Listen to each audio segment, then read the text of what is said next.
Hi folks, it's Evo here from Thundermist Lure Company, and welcome to today's episode of Thundermist Fishing Tips.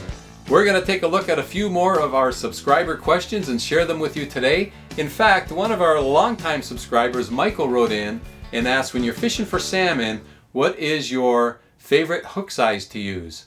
Well, I like to use a size 2 octopus style hook when it comes to salmon fishing because it's got a nice size gap to it. It'll hold a roe bag very nicely, and it's the perfect size for hooking those big salmon. Now JR wrote in after watching one of our episodes where we used our teaser tees, and he asked, do we use any bait with the teaser tees?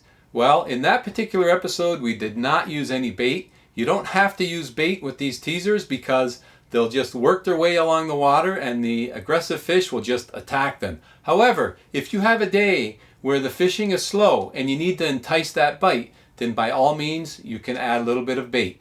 So for fresh water, I would add maybe a piece of worm or a minnow or a leech. And in salt water, I'd add a little bit of cut bait or a piece of squid. Any of those baits will work fine. But at the end of the day, the teaser tee will work absolutely perfectly without bait as well. Now John's Media from Michigan wrote in and said where he's fishing, the water is murky. So in those conditions, what's better, dark lures or lighter lures?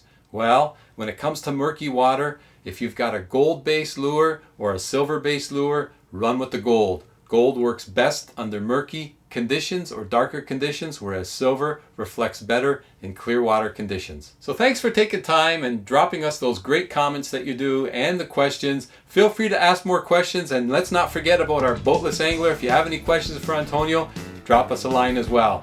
I want to thank you so much for tuning in to today's episode of Thundermist Fishing Tips, and as always folks, until next time, good luck and good fishing. Now Dustin also asked if he should put 10-pound braid with 10-pound or 6-pound fluoro. Well, I would definitely prefer to use the 10-pound fluorocarbon